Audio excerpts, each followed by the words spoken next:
इनको परमानेंट तो नहीं किया जा सकता, क्योंकि बजट ही नहीं है, क्यों पोस्ट ही नहीं है तो बजट कहाँ से आएगा।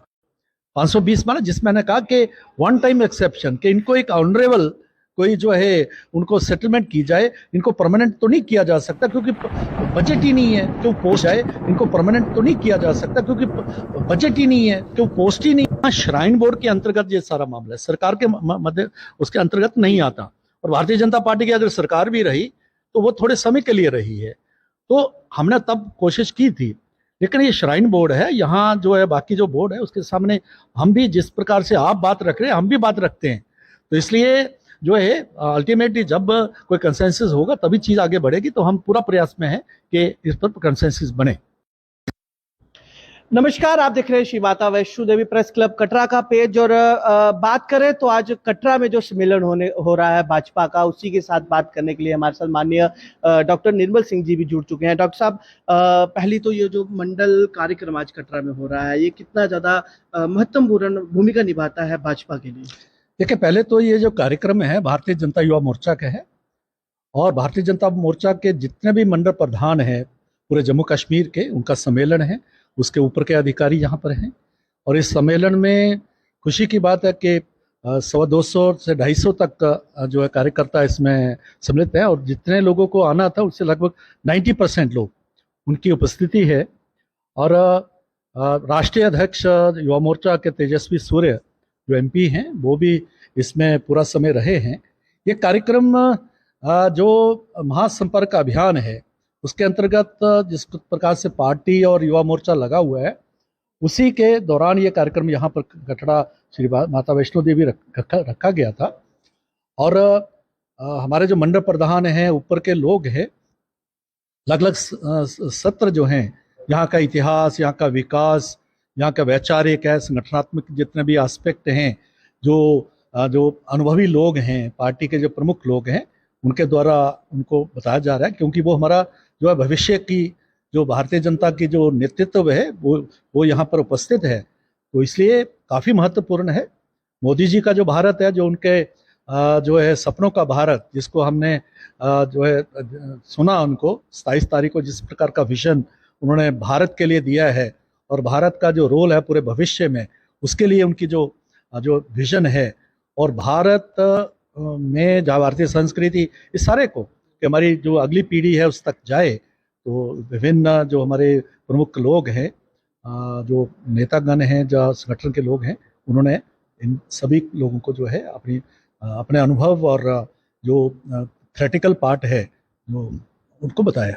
डॉक्टर साहब, इससे हटकर बात करें तो हम जहां देखा जाए तो आज भाजपा के केंद्र में 9 साल पूरे हुए हैं। 9 साल बेमिसाल जो है वो कार्यक्रम भी करवाए जा रहे हैं जगह जगह पर, चाहे वो तहसील लेवल पे हो, स्टेट लेवल पर हो। आखिरकार मैं आपसे ये जानना चाहूँगा कि आज भी देखा जाए तो डेली विजिट्स जो हैं वो अपनी मांगों को लेकर उसी वहीं पर खड़े हुए नजर आते हैं जहाँ वो शुरुआत में थे। क्या कारण रहा कि 9 साल केंद्र में भी हो गए और जम्मू कश्मीर में भी कहीं ना कहीं 2 बार सरकार भाजपा की आई, चलो वो किसी कारणवश नहीं रह पाई, क्यों उसको लेकर जो है परमानेंट स्थल जो है वो उनका क्यों नहीं निकाला गया? देखिए, एक तो 9 साल बेमिसाल जो कार्यक्रम है, उसके बारे में पहले जरूर बात करूंगा, और आपने जो मुद्दा उठाया उसकी भी बात करूंगा। देखिए, 9 साल में मोदी जी के नेतृत्व में जो सरकार केंद्र में रही, जिस प्रकार का उन्होंने एक क्या नाम, मैं कहूँगा कि अनपैरेलल, इस प्रकार का जो चाहुमुखी कोई भी आप एस्पेक्ट ले लीजिए, नेशनल जो है नेशनल लाइफ का, चाहे आर्थिक पक्ष है, सुरक्षा का पक्ष है, जो वैचारिक पक्ष है, मतलब कोई पक्ष ले लीजिए, उसमें उन्नति की है। उन्नति ही नहीं की, पूरी दुनिया में अपना नाम जो है स्थापित किया है। अभी जिस प्रकार से अमेरिका की जो दौरा रहा मोदी जी का, और जिस प्रकार का वहाँ रिसेप्शन मिला, ये भारत की इज्जत है, तो उसको ही हम लोगों तक लेके जा रहे हैं। क्योंकि लोकतंत्र जो है ये परसेप्शन की बात है। आप बहुत कुछ करते हैं, बहुत कुछ किया है, अनपैरेलल किया है, लेकिन जब तक लोगों तक नहीं पहुंचेगा तो लोग जो है, क्योंकि बड़ी शॉर्ट मेमोरी होती है, तो कई बार भूल जाते हैं। उसके लिए कार्यक्रम करें। जहाँ तक आपने जो मुद्दा उठाया है डेली वेजेस का, वो पक्के तौर पर हमारे लिए भी बड़ा महत्वपूर्ण मुद्दा है। आपको याद होगा जब हम सरकार में थे तो एक कैबिनेट सब कमेटी बनी थी, उस सब कमेटी में ये आया था कि इनका क्या किया जाए। एक मैं स्पष्ट कर दूं, जो पिछली सरकारों ने, कांग्रेस, नेशनल कॉन्फ्रेंस, उन सरकारों ने लगभग लाख से ऊपर ऐसे लोग हैं जो डेली वेजर्स हैं, उनको बिना किसी पोस्ट के लगा दिया था।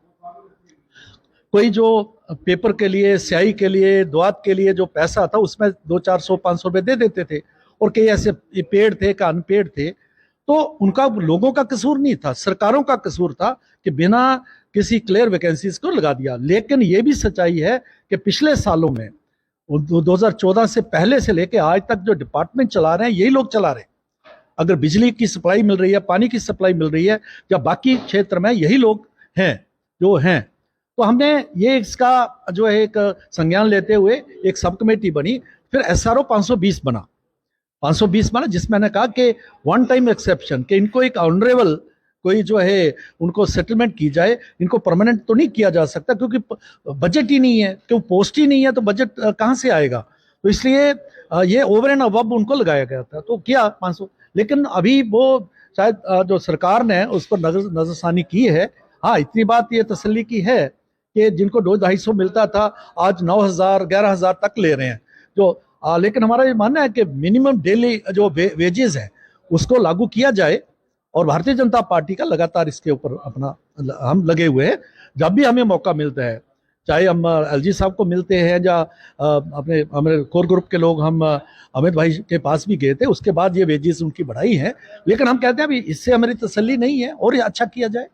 कटरा की बात करें तो माननीय प्रधानमंत्री जी के द्वारा जो है एक कई सारी ऐसी सुविधाएं जो कटरा में दी गई। अगर एक्सप्रेस वे की बात करें तो दिल्ली अमृतसर कटरा नेशनल एक्सप्रेस जो है वो भी जल्द ही श्रद्धालुओं के लिए मिल जाएगा कि यात्रा और ज़्यादा सरल होगी। वहीं अगर हम ग्राउंड लेवल की बात करें तो सबसे ज़्यादा इस टाइम कटरा में क्राइसिस जो है वो बिजली को लेकर है। लगभग 8 से 9 घंटे की कटौती। इनकम की बात करें तो बिजली डिपार्टमेंट को शायद से हमारे जम्मू डिवीजन में सबसे ज्यादा पैसा जो है वो कटरा से ही जाता है कि होटल इंडस्ट्री सबसे ज्यादा यहाँ पर है। आखिरकार क्यों बिजली की सुविधा को लेकर अभी तक पूरी नहीं की जा सकती, और क्यों आप भाजपा के होने के बाद भी इस चीज को लेकर संज्ञान नहीं लेते? देखिए, आपने बड़ा ही महत्वपूर्ण आज मुद्दा उठाया है। जब माननीय राजनाथ जी आए थे तब भी उनके सामने ये मुद्दा आया था। मैं आपको याद करवाऊं, शायद कटरा के लोगों को याद होगा कि जब मैं बिजली मंत्री था, उप मुख्यमंत्री था, बिजली मंत्री था, मैंने कटरा को 24/7 बिजली का प्रबंधन किया था। ऐसे ही इंडस्ट्री को किया था, क्योंकि हमने कहा कि जो 2 महत्वपूर्ण ऐसे एरियाज हैं जिनको बहुत आवश्यकता है कि इतनी दूर से, हजारों किलोमीटर से दूर से जब श्रद्धालु यहाँ आता है, और उसको जो है यहाँ कम से कम बिजली तो उसको मिले, उसको पंखा तो मिले, एसी तो मिले। लेकिन पिछले समय से कुछ क्राइसिस हैं, काफ़ी चीज़ इम्प्रूवमेंट हुई है, लेकिन डेफिनेटली क्योंकि सरकार ने अभी, इन्होंने कोशिश करे कि जो हमारा रेवेन्यू है उसकी कलेक्शन उसको बढ़ाने की कोशिश करे। थोड़ा गवर्नर रूल में थोड़ी स्ट्रिक्टनेस की है ताकि रिकवरी हो जाए। उसके मद्देनजर कुछ क्राइसिस मुझे लगता है ज़रूर है, लेकिन डेफिनेटली एलजी साहब के संज्ञान में ये बात है, और पार्टी की तरफ से लगातार हम उनके संज्ञान में लाते भी हैं। तो ये इम्प्रूव होना चाहिए, हमारा भारतीय जनता पार्टी का मानना है। भारतीय जनता पार्टी का ये भी मानना है कि रोजगार जो है वो देना जो है वो सबसे ज्यादा प्रायोरिटी रहती है बीजेपी की। देखा जाए तो रोजगार को लेकर कई सारी स्कीम्स भी गवर्नमेंट के द्वारा निकाली गई, चाहे वो पर्सनल लोन्स हो, लोन्स को लेकर रोजगार किया जाए। वहीं अगर कटरा की बात करें तो हम कटरा के लिए इसी बोलेंगे, आज माँ के चरणों में आप भी आए हुए हैं, तो कटरा में श्राइन बोर्ड के द्वारा जो है एक रोपवे लगाया जा रहा है। रोपवे को लेकर कहीं अहम बैठक भी यहाँ पर हुई। क्या युवाओं का जो रोजगार यहाँ से चला जाएगा, जो ट्रैक पर काम करते हैं रोबे की वजह से, उसको लेकर भाजपा क्या करेगी? देखिए, ये बिल्कुल आपने सही कहा, क्योंकि यहाँ के युवाओं को कोई चिंता का विषय उनका जरूर है। लेकिन मैं ये भी कहूँगा कि जिस प्रकार से टेक्नोलॉजी, जिस प्रकार से फैसिलिटीज, कम्युनिकेशंस बढ़ रहे हैं, तो उसमें बदलाव तो आएगा। क्योंकि जब मैं मुख्यमंत्री था तो यहाँ कटरा से सड़क ले जाने की जो बात थी, तब यहाँ पर बहुत बड़ा एक इशू बना था। मैं खुद भी यहाँ पर आया था, और उस बात अपने बोरा साहब जो है गवर्नर जनरल थे, बहुत बड़े स्ट्रिक्ट थे इसके ऊपर। यहाँ तक कि वहाँ हमारे एक मीटिंग में तो उन्होंने तो थोड़ा डांट लगाई, तो मैंने उनको मना किया। मैंने कहा बोरा साहब ठीक है, आप गवर्नर हैं, दे रहे हैं, लेकिन आपको लोगों की सेंटिमेंट्स को देखना। तो एक बात इशू हुआ था, मुझे लगता है कि वो इशू उनको था भी शायद यहाँ से ऊपर जाएगा। लेकिन फिर भी मैं कहूँगा कि दोनों चीज़ों को, श्राइन बोर्ड को कम्युनिकेशन भी देना, फैसिलिटीज भी देनी है, और लोग जो हैं उनका रोजगार दोनों का बैलेंस बनाने की जरूरत है। और डेफिनेटली इस लाइन पर जो है श्राइन बोर्ड सोच रहा होगा, ये मुझे पूरा विश्वास है। एक लास्ट सवाल आपसे करेंगे कि इलेक्शंस जब भी आती हैं तभी हमारे कटरा के बारीदारों का याद आता है। आप भी कटरा में 2-3 बार जब आप डिप्टी सीएम थे, रैली के तौर पर एक म्युनिसिपैलिटी की शीला निवास को लेकर आए थे, उनकी बिल्डिंग का कॉम्प्लेक्स जब बनना था, तब भी आपने यही बात बोली थी कि बारीदारों का जो है वो परमानेंट हल जो है वो निकाला जाएगा। क्या अब फिर जब चुनाव होंगे तभी याद आएगा, जहाँ चुनावों के बाद एक बार फिर उन्हें जो है वो एज ए वोटर यूज किया जाएगा, फिर सरकार भूल जाएगी बारीदारों को? देखिए, ऐसा नहीं है, किसी को भी बारीदार हैं क्योंकि उनका बड़ा महत्वपूर्ण इनका स्थान रहा है, माता वैष्णो देवी के साथ उनका संबंध है। तो डेफिनेटली उनके जो उनकी मांगे, कुछ मांगे तो हुई थी, वो सस्पेंड जब जो बोर्ड बना था तब कई प्रकार की उनकी मांगे थी, उसमें वह जो पेंडिंग मांगे हैं उनको जल्दी पूरा किया जाए। और क्योंकि हमारी सरकार बड़े थोड़े समय तक रही, हमारे संज्ञान में वो बात थी, लेकिन डेफिनेटली हम जब भी हमें कोई भी फोरम होगा उस फोरम में हम इसको रेज करते रहते हैं, और हम देखेंगे आने वाले वक्त में इसको जरूर, क्योंकि ये लगातार मांग सिर्फ चुनाव से जुड़ी मांग नहीं है, ये बेसिक जो लोगों की जो है जेन्युइन मांग है उसके साथ जुड़ी हुई है। तो उसके लिए हम लगातार उसके प्रयासरत हैं। लगातार पिछले 9 साल से यही सुनने को आता है, भाजपा के जितने भी लीडर कटरा में आते हैं कि हम प्रयास कर रहे हैं, हम प्रधानमंत्री तक ये बात भी रख रहे हैं कि हल किया जाएगा। आखिर और कितना समय चाहिए भाजपा को इनका परमानेंट हल करने के लिए? क्या चुनाव को लेकर बात करूंगा अगर मैं, तो कांग्रेस की जब सरकार आई उन्होंने भी बोला हम हल करेंगे। उससे पहले पीडीपी की, एनसी की, जितनी भी तमाम सरकारें यहाँ पर थी, सब यही बोलती थी कि हम हल करेंगे। आखिरकार वोट लेके जीत जाते थे, फिर भूल जाते थे। वही कहीं ना कहीं भूमिका सेम भाजपा ने भी निभाई। 2 बार सरकार रही, 2 बार सरकार गिर भी गई। अब जो है केंद्र शासित प्रदेश भी है, अब और थोड़े दिनों में या थोड़े समय में जो है इलेक्शंस होंगी, क्या फिर एक बार वोट बैंक के तौर पर ही यूज होंगे बारीदार? देखिए, आपको भी और आपके माध्यम से लोगों को भी ये समझ होनी चाहिए कि यहाँ श्राइन बोर्ड के अंतर्गत ये सारा मामला है, सरकार के मध्य उसके अंतर्गत नहीं आता। और भारतीय जनता पार्टी की अगर सरकार भी रही तो वो थोड़े समय के लिए रही है, तो हमने तब कोशिश की थी।